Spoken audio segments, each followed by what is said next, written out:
Hey, good morning, everyone. Good morning. How's your day going so far? Going great. How is my audio? It's great.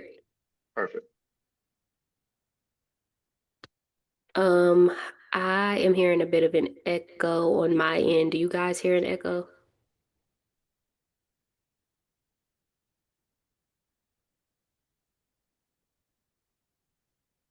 Let me see what might be going on. It may be on my. Um, okay, I don't hear it anymore, so I might have fixed it some way unintentionally. Are you still here now? No. Okay.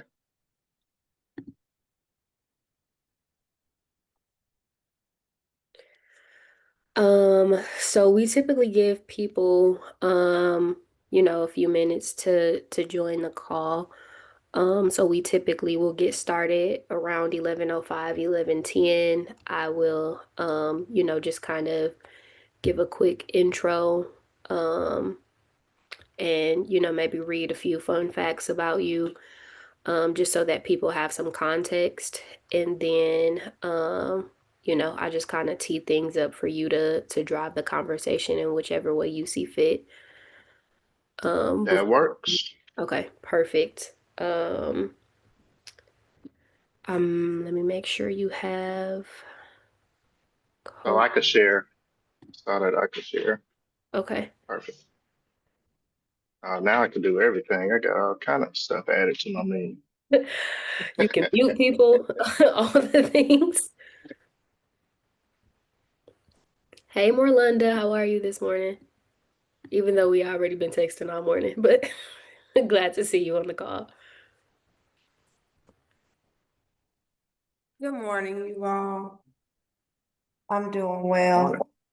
Good morning. Good to see you, Lonnell. I should be on the Good to see screen. you too. Okay.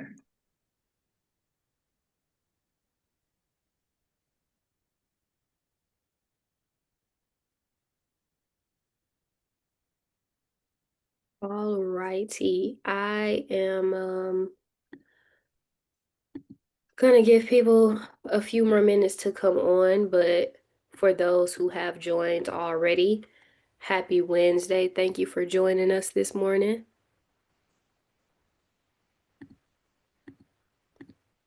So many things popping up on my screen. Hope everybody is having a productive and restful week so far.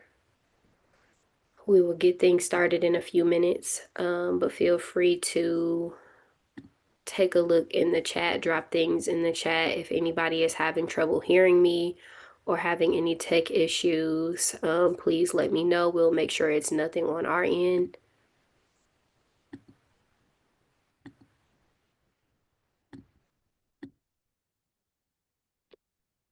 Super excited for today's meeting. Also, please keep an eye on the chat as I'll be dropping some events that may be coming up, or even some notes or anything that seems to um, just put a buzz in someone's ear even throughout the presentation. I'll drop things in the chat for anyone who just needs help catching things to make sure that people can be present for our time today.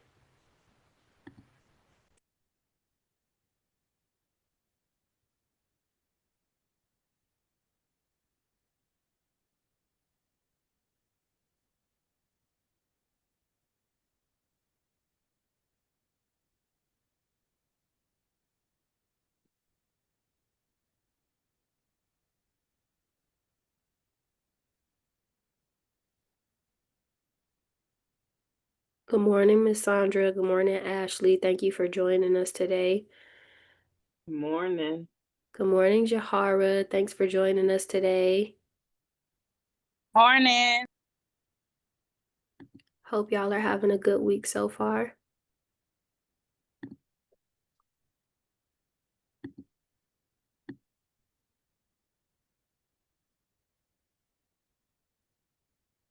As y'all know, we are teeing things up next week will be in person at Turk. The information for that, I have dropped that in the chat. You can also find the information for that in our newsletter.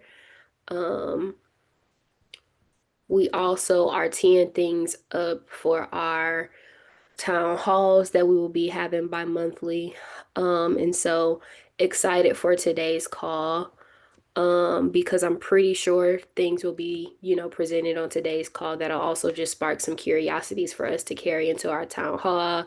If you don't know, this year in specific, the village has been just wanting to create spaces for us to lean into curiosity. Also just lean into some things that may be coming up for our nonprofit leaders in spaces. And so just excited for today's call. Thank you all for joining us. We'll get started in a few more minutes. Just want to give people time to hop in, but feel free to come off mute. If this is your first time on today's call, welcome. If this is your first time in a while or just your first time in a week, welcome back. Thank you for joining us.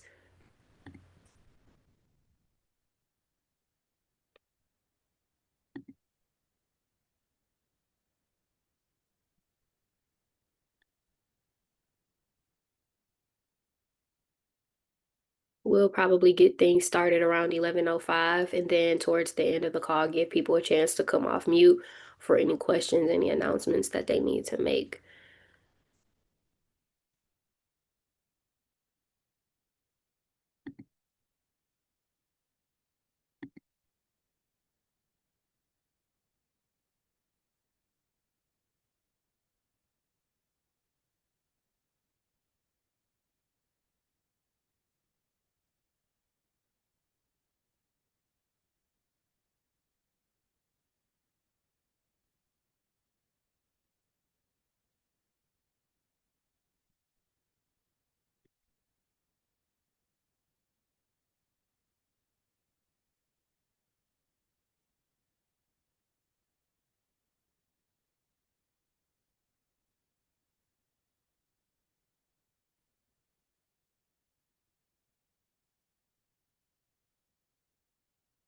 Alrighty, it is 11:05. I will tee things up really quickly.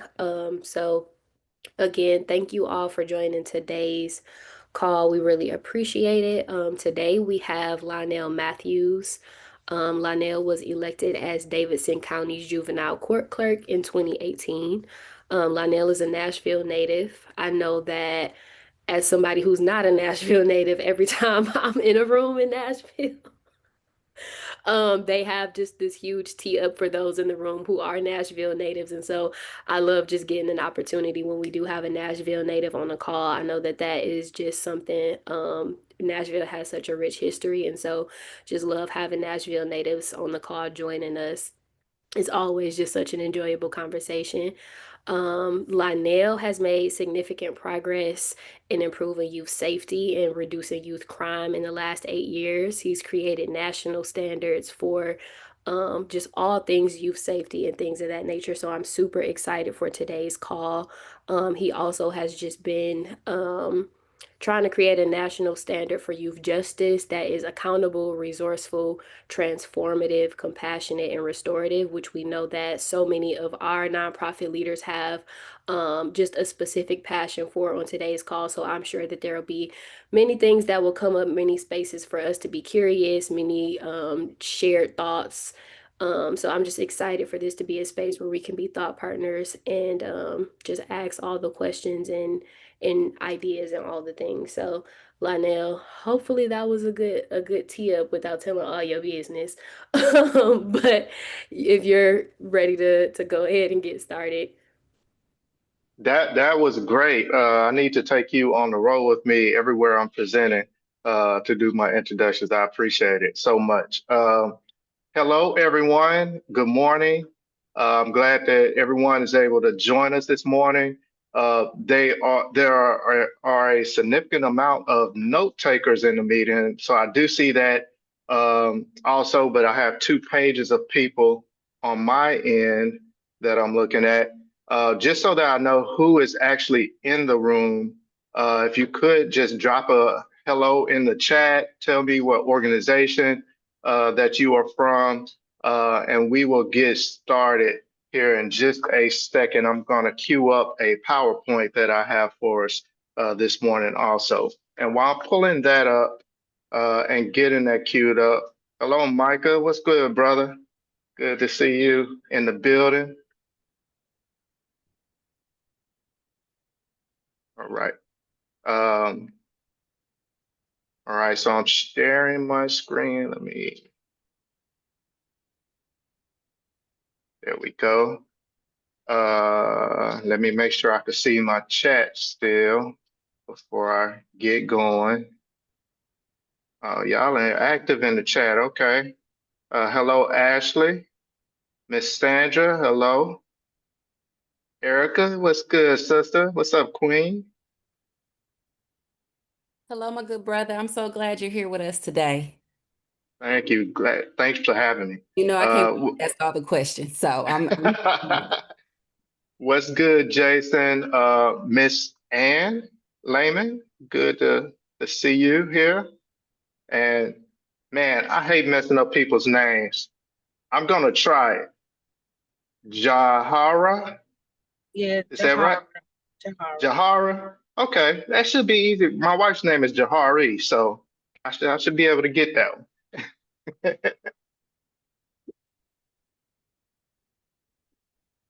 All right. Well, I'm going to go ahead and get started.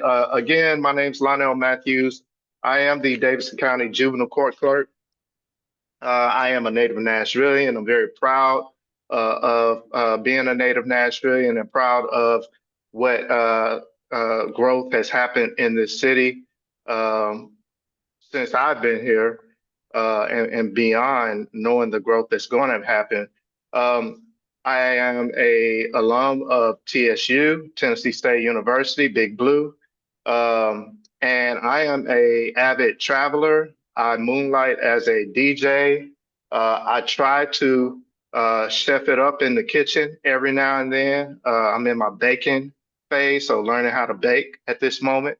But all around, I'm a husband, I'm a father, I'm a son, and I am an advocate for young people in this city. Anything that I can do to advocate to make opportunities better and increase in achievement for young people, I'm always game for that. Oh, my sister Charmin is in the house. I see that in the chat too. We are over here at Luby Center. I'm actually presenting from Luby Center's library. We are unveiling the Z. Alexander Luby mural today, and I'll be DJing at that event in a couple of minutes when we're done here. So I want to jump right into it. Today, I want to have a conversation about from collaboration to collective impact. And I want to use some of the work that we have been doing through the My Brother's Keeper National Partnership as an example of how we grow collective impact or how we can grow collective impact in the city of Nashville. I am going to give an overview of My Brother's Keeper and the partnership. But before I jump into that and talk about some specific examples, I do want to jump in and talk about collective impact and give a brief overview and history of collective impact in this country. And hold on, I'm having some technical difficulties. Y'all have to be patient with me. I'm approaching, there we go. I'm approaching 50, so I'm closer to 50 than I am to 25. I'm gonna just put it like that. And so I'm figuring this thing out. I have it. Some of the objectives that I have for this presentation, I want to walk you through the evolution of collective impact. I want to introduce tools that would be supportive in building effective collaborations, and I want to show you how we use them for the MBK Nashville partnership to really transform systems and outcomes here in Nashville. So let's begin with why collective impact. You know, collective impact is a term that I'm sure many of you have heard. You probably used the term collective impact before, but why are we even using this term collective impact? What does it mean? often there are well-intentioned efforts that work in silos in our communities, trying to address different issues, whether it is the unhoused community and what is happening with them, whether it's work around seniors and the aging community, whether it's work around young people and youth. Collective impact has many different forms within our community. Both these, but issues in our communities there that our communities face are interconnected and require deep, sustained collaboration across sectors and systems to really have and achieve the outcomes that we want to see for our community. And so working in silos is fine for the impact that we may have in our area or our niche or our neighborhood or our community, but it's that lasting impact when we think about how everyone contributes to the greater society and the city in its entirety. Collective impact has had very many iterations since the term has been used. So collective impact just started as organic collaborations between organizations and agencies, limited structure. In 2011, the Foundation Strategy Group put out a structured framework for collective impact. And that's when practitioners of collective impact really started to lean in and formalize the approach. That's when you had a lot of conversation around using data to drive decisions, and you had backbone organizations starting to form to help lead and drive collective impact in their communities. From about 2018, 2019, right before the pandemic, there was another shift from just the structured framework to really going deeper in terms of authenticity, in terms of really trying to affect entire systems and putting a racial equity lens on some of the collective impact work that was happening. And I'm really going to focus probably the remainder of my presentation for the period between Collective Impact 2.0 and Collective Impact 3.0, because that is, if I'm being blunt and honest, that is where we are with the My Brother's Keeper National Partnership, and that's where a lot of collective impact initiatives find themselves in that space. So some of the 5 core conditions of collective impact, you can see them here: having a common agenda, shared measurement, backbone support, mutually reinforcing activities, and continuous communications are critical conditions for collective impact. However, they have not been enough, and that is why we're starting to see the shift from Collective Impact 2.0 to Collective Impact 3.0, the third iteration of what collective impact should look like in our communities. Next, I want to discuss 6 transformative shifts that we have to make. And before I jump into this, I do want everyone to jump into the chat and let me know if you are part of a collective impact initiative. What issue are you addressing through partnerships in your organizations, in our community? And I'll give everyone just a couple seconds to chime in. Let me know if you're a part of a partnership or collective impact initiative, and what issue is that partnership or collective impact initiative trying to resolve in our community.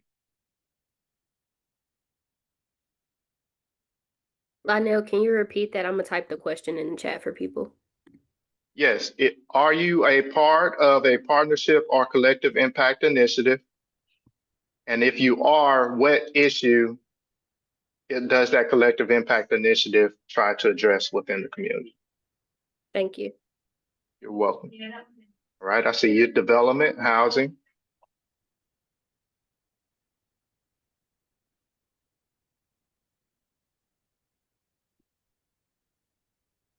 Any others?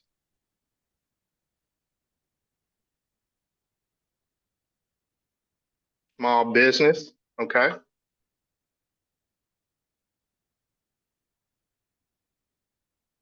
Transformational justice, oh, I love that one, working with Noah.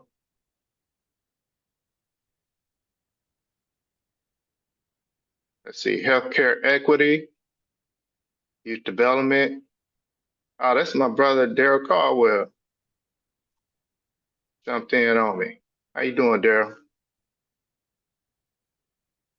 Doing All well. right. All, Good to all, see all you, of man. these are good. Always good to see you, brother. All of these are great, great issues to address in our community. If we really address these community and we make progress, our community is much better for it. But I do want to talk about these 6 transformative shifts. All right, because this is really the heart of the presentation I'm doing, and where we could see a call to action and try to make some movement within the initiatives and the work that we're doing collectively in the community. The first shift, going from management to movement building. So I hate to use this chat, but I'm trying to be as interactive as possible. If someone wants to come off mute and address this question, they can. But what is the difference between a moment and a movement? What is the difference between a moment and a movement? I think maybe possibly a moment could be something that is trending. You know, we have a lot of those that we can see, and then you look a week later and nobody's even thinking about it. And I think a movement is something that is more evergreen. It's something that you're pushing towards and it has an end goal. Okay. Anyone else? I love that, Ashley. Appreciate that. I think moments drive attention. I think moments drive attention. I think movements drive action that are followed by moments. Okay. I love that. Anyone have a specific example of a moment versus a movement? Someone was about to chime in. Go ahead and chime in. I was just going to say a moment could possibly be something short term for the now in getting something accomplished, whereas a movement strives for longevity and consistent change. Okay. Okay. I think What's one of, go ahead, Erica. I think the one word I haven't heard related to the movement is that there has to be structure and capacity, right? A moment it gathers enough attention, there's a spotlight, but in order for a movement to truly be a movement, there has to be both structure in place and capacity building along the way. I love that. And that is a great segue to the example that I was going to throw out there. So during the pandemic, summer of 2020, and George Floyd's murder happens. It was a huge moment in our country. There was an obvious shift within our country around equity, around embracing diversity, around inclusion, all these things that we're still having conversations about today, right? It was a moment, but that moment was also part of a bigger movement that was happening at that time.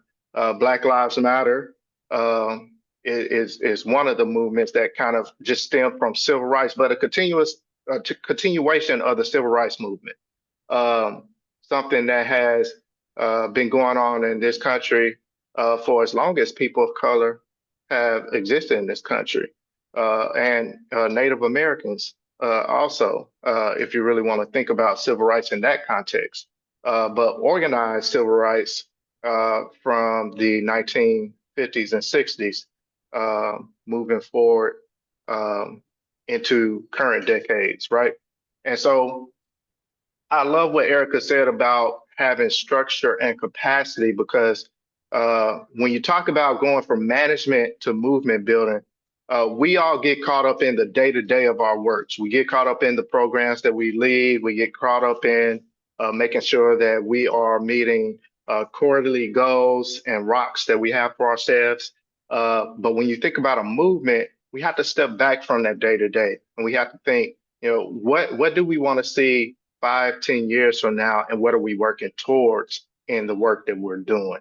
The second shift that we need to see is from backbone to container of change. And so for a lot of collective impact initiatives, we have identified backbone organizations.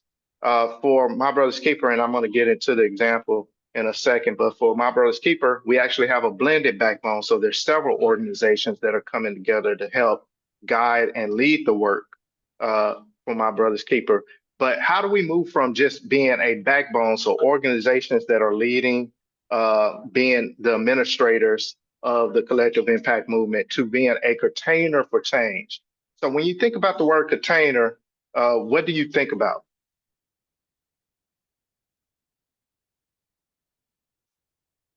What is a container?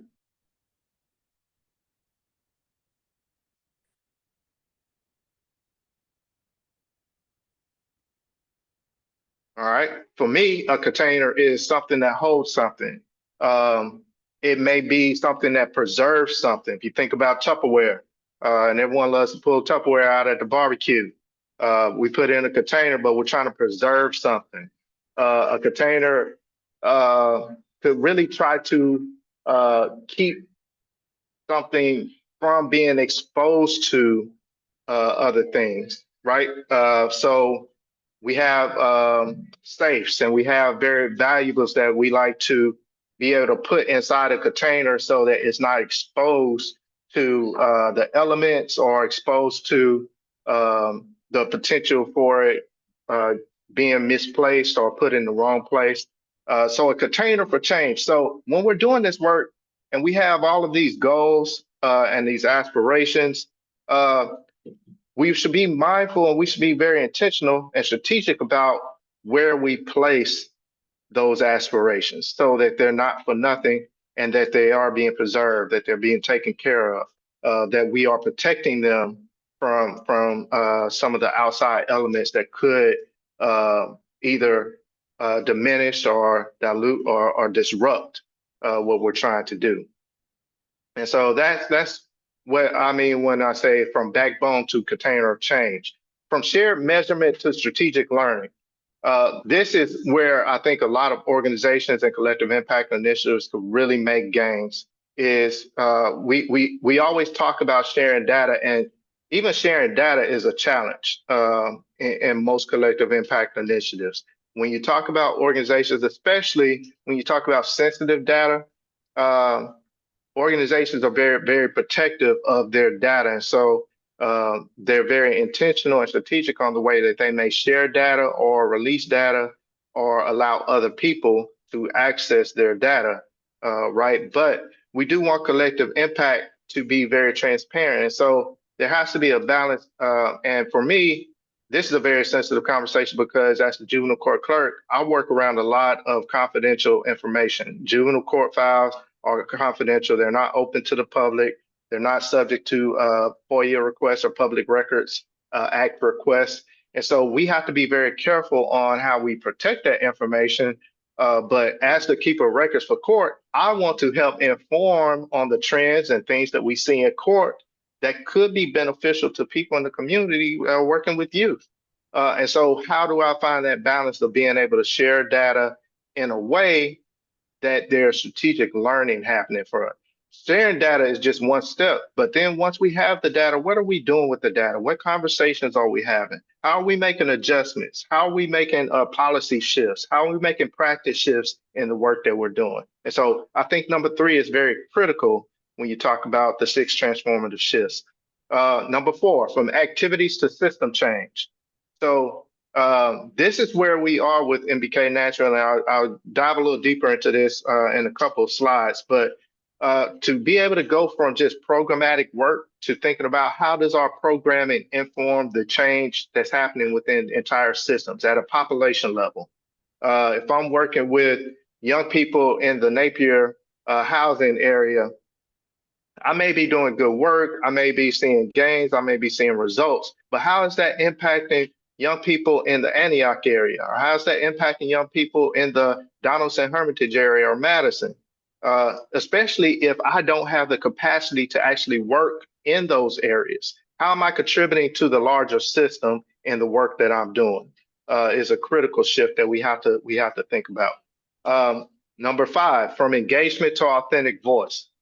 And this is a critical shift that I've seen a lot of your organizations, the ones that I'm familiar with, that they're very cognizant and aware of. So how are we not just interacting with people, but how are we lending a stage and platform to people to have their authentic voice heard when we're planning for the work that we're doing to try to change this?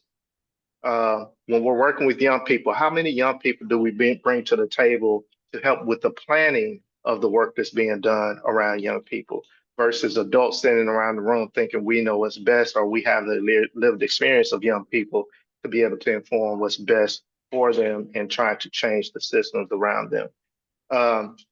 And for other issues, how are you bringing those voices in an authentic way? And number 6, from agenda to shared aspiration. And so having a common agenda, having a common goal is one thing, but how are we pushing ourselves beyond just reaching a goal and having something very aspirational that we're working toward? We're setting incremental goals toward an aspiration, knowing that we may not have the resources currently, we may not have the capacity, we may not have the scale, but are we bold enough to set those aspirational goals and work toward achieving them, even though they might be challenging? All right. Any feedback before I move from this slide, because the next couple of slides are going to be very interactive. But any questions here?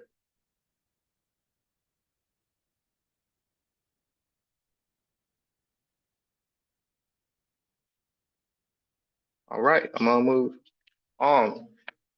So I do want everyone to jump back in the chat, and I want to look at this collaboration spectrum. So this spectrum just shows where your organization might be in context to any collective impact work that you're doing or partnerships that you have.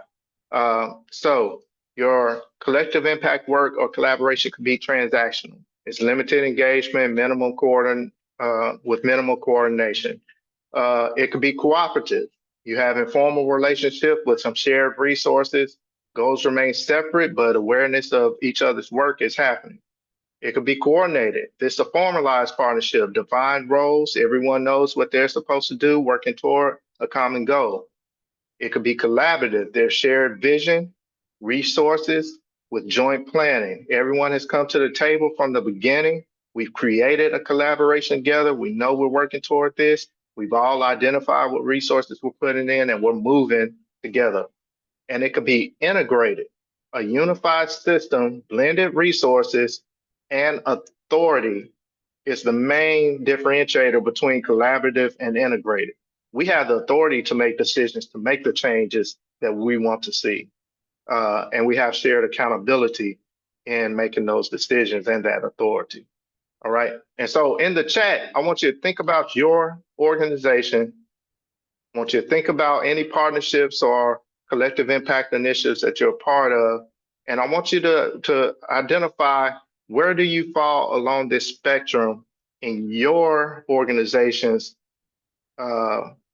engagement with the partnership or collective impact work?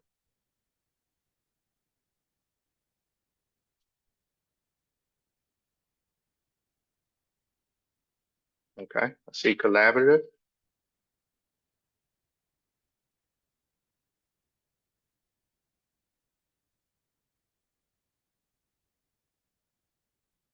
The cooperative.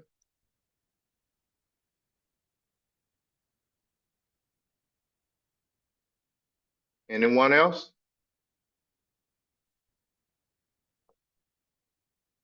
Collaborative. Okay, transactional. And that's where most of us start in this type of partnership or collaborative work, is at the transactional phase. Integrated. All right, collaborative. I'm gonna call on Brother Caldwell, if he doesn't mind. You actually put 2 different places on the spectrum with 2 different organizations. You don't have to name the organizations, but can you talk about the difference between integrated with one organization and being collaborative with another? Yes. I don't mind naming them. That's fine. The collaborative is with Dr. Whiting and Vanderbilt University. Okay. And it's the ambassador program where there's a wholesome collaboration, shared resources, but there's independent strategies, but we work collaboratively together. The integrative one would come more with Tennessee State's engineering department and Okay. Dr. Amwood Gordon for probably the past 8 years now, where there definitely are resources and a commitment on a collective mission with shared accountability.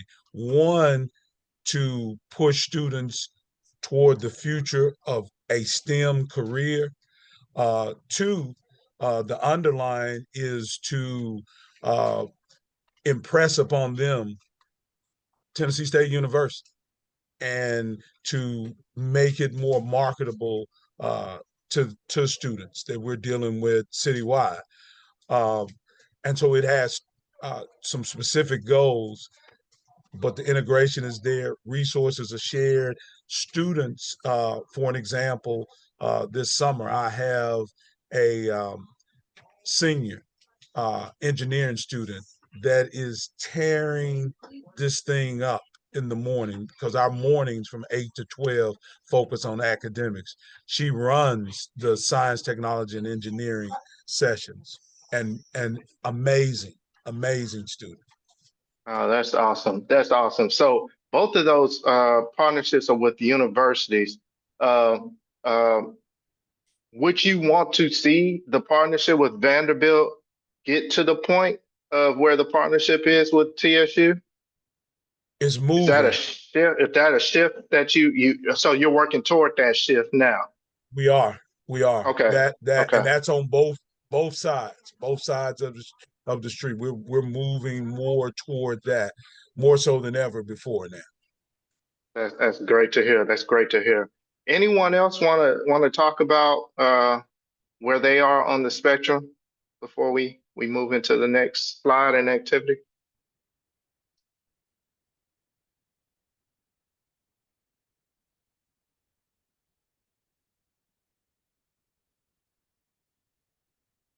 Now, I do want to pry. I hate to call people out like I'm a classroom teacher and you sitting in the back of the classroom not trying to pay attention. But Jahara, you put transactional. Could you do you care to elaborate a little on why you chose transactional in your partnership?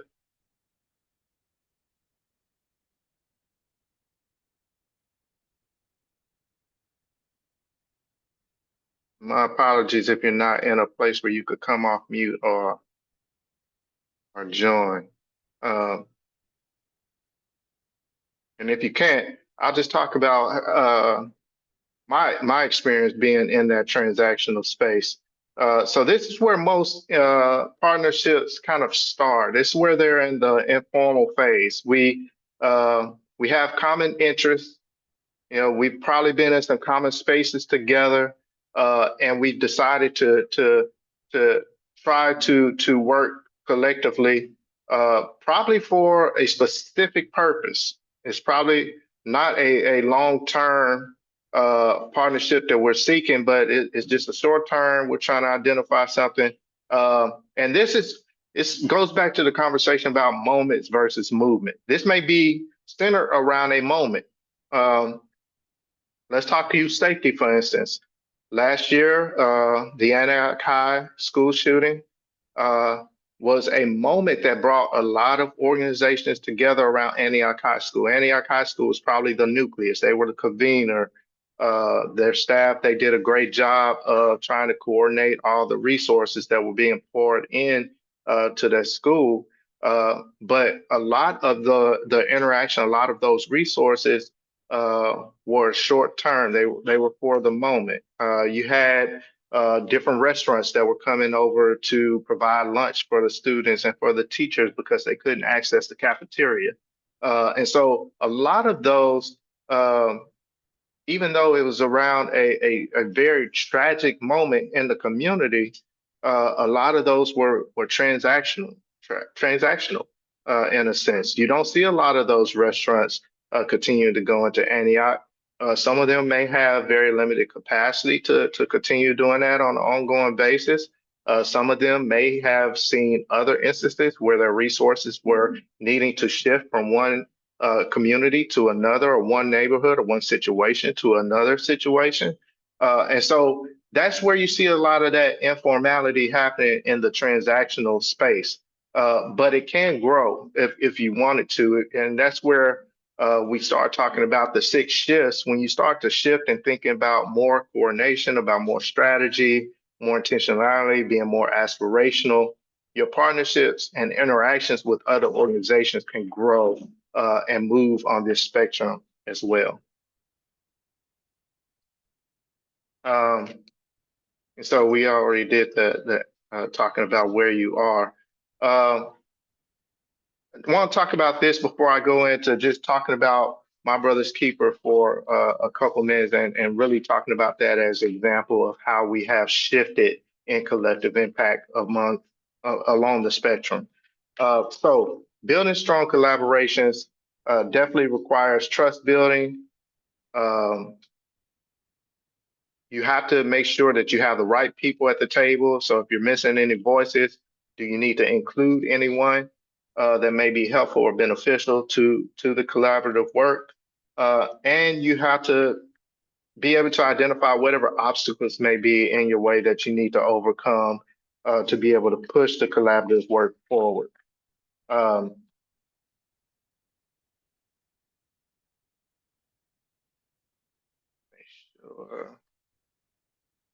Okay, so my next slide goes into the My Brother's Keeper Nashville overview. Before I do that, though, I do want to mention that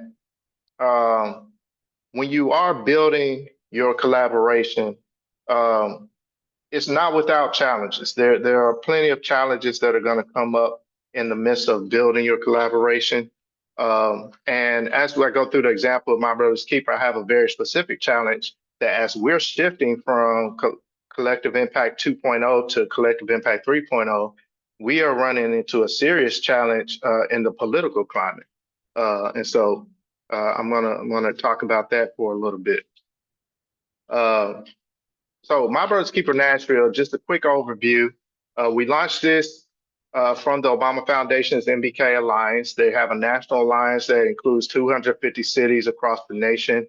Nashville joined the initial challenge of President Obama in 2014 to join the alliance, but we didn't kick off our work until 2020.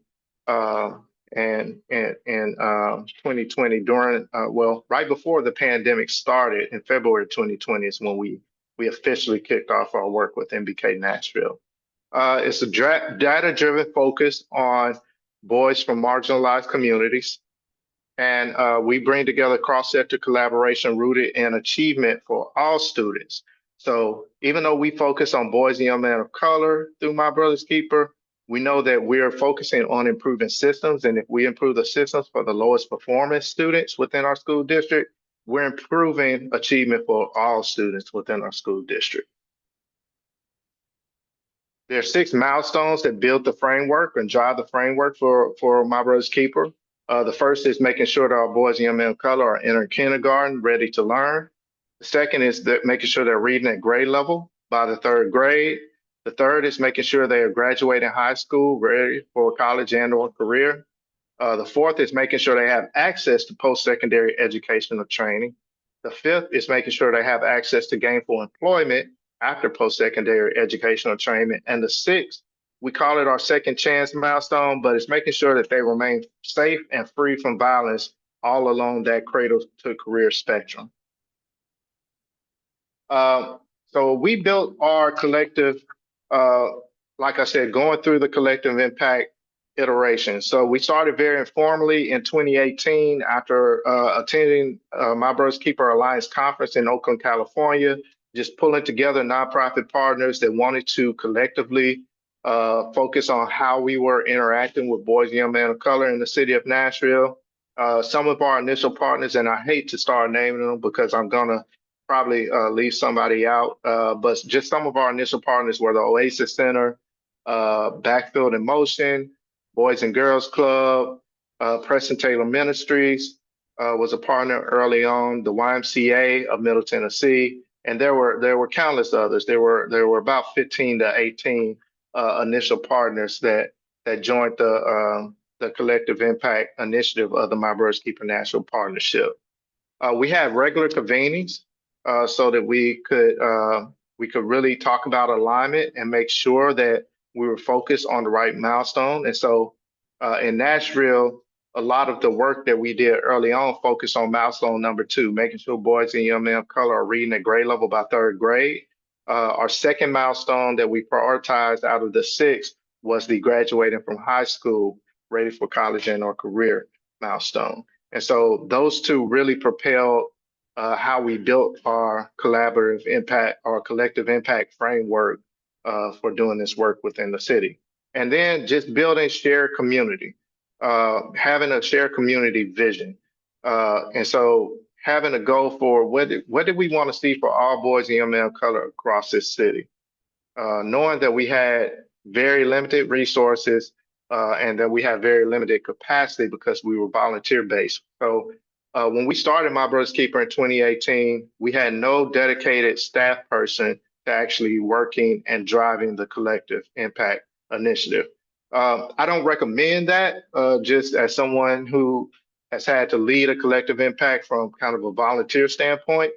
And we had to shift some of our thinking to actually get past that and get to a point where we are now actually hiring our first, well, we're in the process of hiring our first 2 staff members right in this moment as I'm presenting to you. Living the 6 shifts. So just some examples of how we shifted our thought process. Making sure that we are listening to young people. So we have consistent opportunities and events where we bring young people in and we are giving them the platform to lend their voice so that we are doing strategic learning with young people, and they're informing the strategic learning that we are doing with the My Brother's Keeper National Partnership. Movement building. So this is really where we saw our biggest growth and shift was in really starting to think outside of just the programmatic work to how are we building an actual campaign that is citywide, that is focused on a citywide system. And so the first citywide campaign that we launched was the I'll Read, I Lead campaign. And it's Nashville's first culturally inclusive, culturally affirmative literacy campaign. And so we launched this in partnership with the United Way, the National Public Library, Ingram Content Group, and My Brother's Keeper Nashville during the pandemic. This started off as a conversation because in 2019, as we were building up My Brother's Keeper, we were doing some events in collaboration with Dr. Michael Pratt, who is the executive principal over at Stratford High School. And Dr. Pratt was hosting an event called Fatherhood Fridays. We were going into elementary and middle schools, and we were reading with male students, and we were taking men volunteers in to read with these male students. The United Way saw this, and they had some funding, and they approached and said, hey, we see that you all are doing the Fatherhood Friday events. We want to help you expand and try to scale and do the events at more schools than you're able to do them at. And so we had a conversation with Dr. Pratt, who was not a doctor at that point. He was actually working on his doctorate. We told him that the United Way was interested in expanding. Dr. Pratt did not have the time or capacity to work on expanding Fatherhood Friday, but he gave Ashford and I his blessing to continue to do the work under My Brother's Keeper. And so we rebranded, and we actually moved beyond just doing the event or thinking of Fatherhood Friday from a programmatic perspective. We rebranded it I'll Read, I Lead because we wanted to really engage the entire city around what should we all be doing for our young boys of color when it comes to literacy and helping them to achieve in literacy and improve their performance there. And so we launched that campaign out of the pandemic, and it has grown to where we still do read and mentor events in schools, but we also do book distribution. So we distribute books that have are either written by authors of color or have characters of color as the main colors, as the main characters within the book. And we also do book drives. We put together reading guides for our suggested book list. And we start to curate videos of men of color reading books that are able to be used in the classroom and with parents outside of the classroom remotely for students. And shared aspirations. So My Brother's Keeper, we started off just working at 4 schools a school year. We were able to go in, do reading programs at 4 schools, but we had a very limited capacity and scope of what we could reach. We had to shift our thinking, and this was really spearheaded and motivated by the Obama Foundation as they started to interact with us more around our growth and capacity for what we were doing. But they said, how are you all impacting all of the boys of color in the entire school district? And when they really challenged us to think of that, I mean, it gave me heartburn to even think, like, how are we able to change the whole school district? And so we had to think about our partnerships, the relationships we had. We had to engage Dr. Battle and make sure that we had her buy-in to what we were doing. We had to engage Mayor O'Connell to get his buy-in. We had to engage the Metro Council because we needed to start going after the resources, the capacity, and the people that were going to allow us to scale to where we are starting to look at the bigger picture of how can we improve literacy for every male student of color in the Metro National Public School District. And so from there, I did tell you I was going to tell you about a challenge, and I'm going to do that, and then I'm going to make a call to action and open up for some Q&A. But in the climate that we're in, the state legislature, they just passed a DEI law. And so being that government entities are heavily involved in the My Brother's Keeper National Partnership and the focus and target audience of our collective impact initiative is boys and young men of color, we have been challenged on whether government can participate in that type of work in that type of way. As a Black man, as someone who has grown up in marginalized communities, I have a real hard time trying to think of this work in a way that doesn't seem really authentic to who I am and who I want to be. And so we're having conversations, and we have been having conversations as we try to expand this work. We're drawing more attention. We're hiring staff now. We have partners out of the mayor's office. Metro National Public Schools is one of our blended backbone partners, the United Way. And so we are really trying to collectively think about how do we really continue to focus on the target audience, our shared aspirations, in a climate, in a social climate that really doesn't really support the type of work that we're trying to do. And I can tell you that the work of My Brother's Keeper Nashville is not going to stop. It's going to continue on. But we're going to have to be very, very strategic on how can we grow in a climate that is anti-inclusive. And so we're working through that. It's a challenge. I wish I had an answer for you, but I don't at this moment. We're thinking through that in real time. But the challenges of doing collective impact work are real. And I share that to say that the work is not easy. It probably never will be. I don't think that anything worth doing is ever going to be easy. And so we need to face the challenges, but we need to know that the work that we're all aspiring to do in whatever area in our community where we see the need is important and critical to our collective success. And so I thank you all for giving me some of your time today. I do want you to think about what's one concrete action that you could do within your organization to advance any partnerships or collective impact work that you're doing in the next 30 days. How can you begin to move along that spectrum And you don't have to answer that for me, but that is the call to action that I want to leave you with, and I want you to take away from today. And with that, I will open up to any questions that you all might have.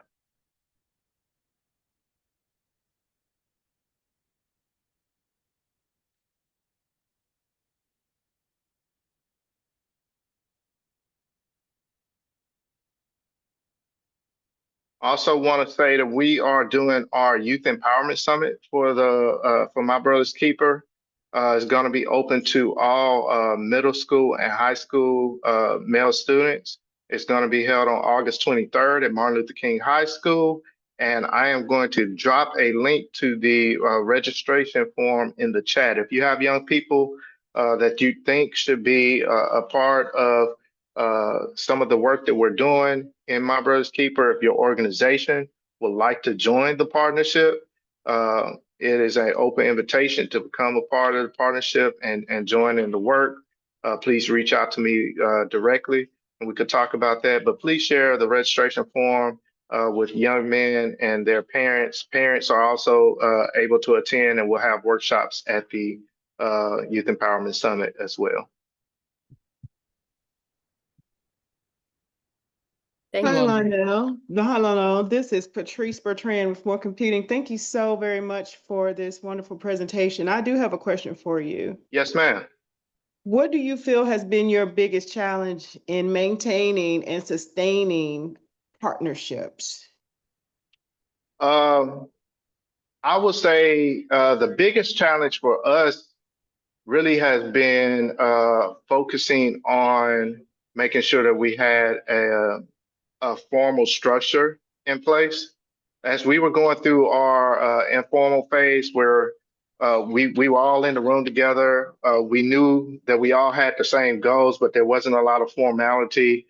I can tell you for myself, there was a period where I was always looking for someone else to lead this work. I never wanted to be seen as the person kind of at the forefront of the collective impact. Because of my relationships, because of my network, because of my ability to reach out and engage people that were decision makers in the city. I had to get past that to really be able to keep partners at the table. We've had partners that have come to the table, but because of the informality, they may not stay at the table. They may decide to go on their own. And within that informality, we didn't have any resources. We didn't have, we had leadership. We didn't have any resources, and we had very limited capacity and scope. And so being able to formalize the structure, really think about what that backbone looks like and who's driving the work. That way, anyone that was wanted to come in and plug in, they were plugging into a moving vehicle that was ready to go once they joined the work. And so that's where we are now.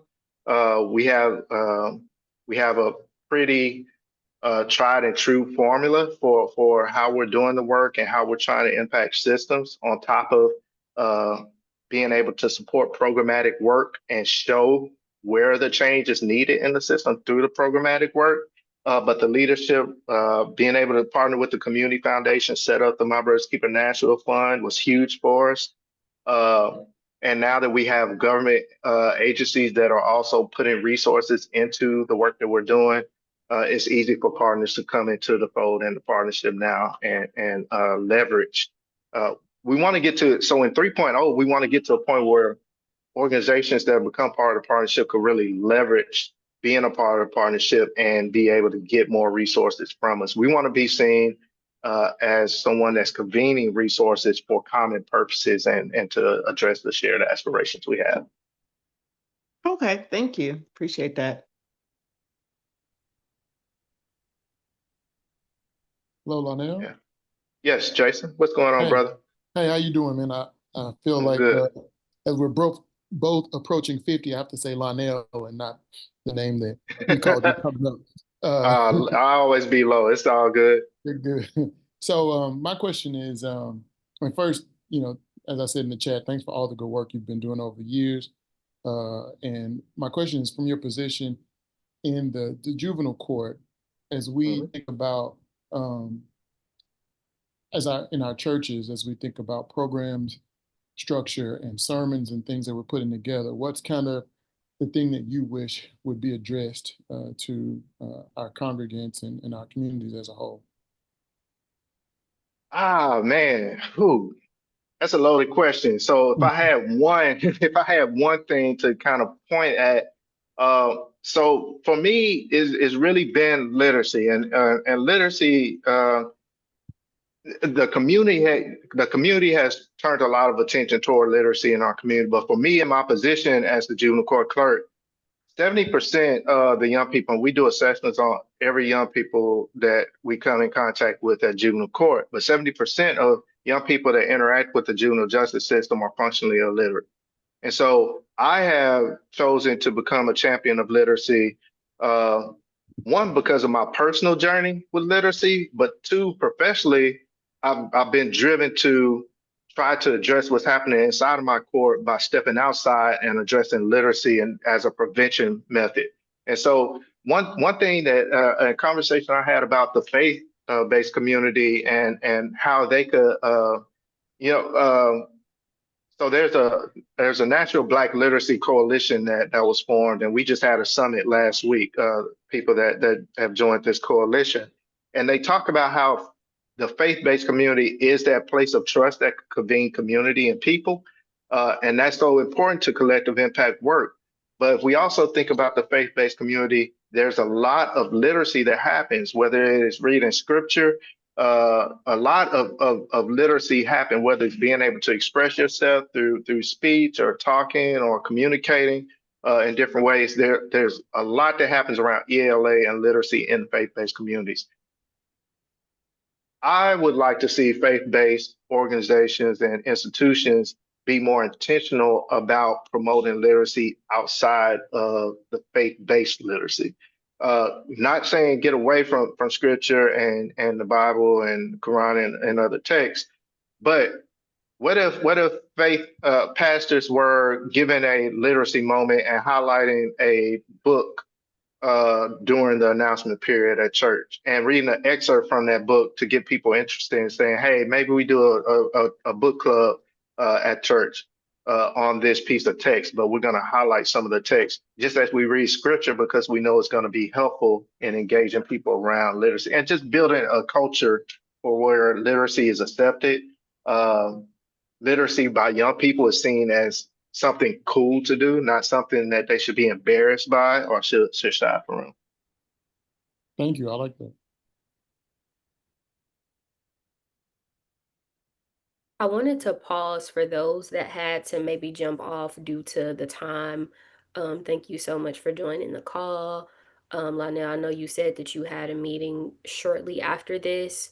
Let me know what your time constraints are. If you have a few more minutes to take questions, if we need to transition, that's fine. I just wanted to take a moment to just kind of temperature check because I know it is 12 and I know some people might have to jump. Yeah, I have a few more minutes to take any more questions that people might have. Okay. Does anybody else have any questions? If you want to just come off mute or maybe just, send a reaction so that we know how much time we need to have left for questions. I would like to know how to get connected with the literacy council he talked about.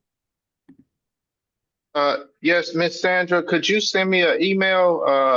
Shakina has dropped my email in the chat and then I have it posted here, but send me an email and I will connect you with the organizers of the coalition, Literacy Coalition. And they do plan to have another event. They were planning in October and the actual date that they had planned was TSU's homecoming. So they are shifting the date, but I'll connect you with them and make sure that you get plugged in to the newsletter and are able to get the information and join us for the next convening.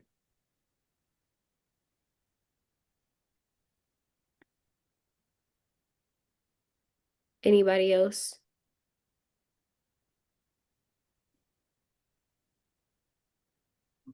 I don't see the email. Which one is it? Lonnell Matthews at jisnashville.gov. Okay, I see it. All right. Alrighty, Lonnell, thank you so much for joining us today. Right. Thank you so much for the thorough presentation. Again, I dropped Lonnell's email in the chat as well as just some last minute announcements. I know that we went a little bit 2 minutes above time, so thank you all that could stay on. And if you have any questions, please feel free to email myself. Feel free to email Lonnell.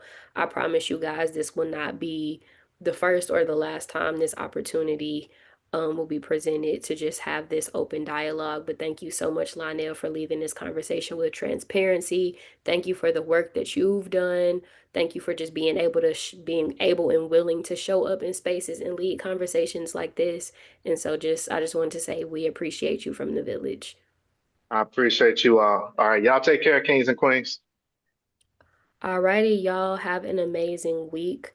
We will see you all next week at the community meeting at Turk. That will be an in-person meeting. I did drop the information for that in the chat. You can also find that information in the newsletter. Please don't forget to RSVP, send it to a friend, bring, a +1. We just really want to be able to occupy that space. We want people to get all the wisdom and knowledge that they need in that space, network and all the great things. So we will see you next week in person. And thank you so much for joining us. Have a great week, y'all.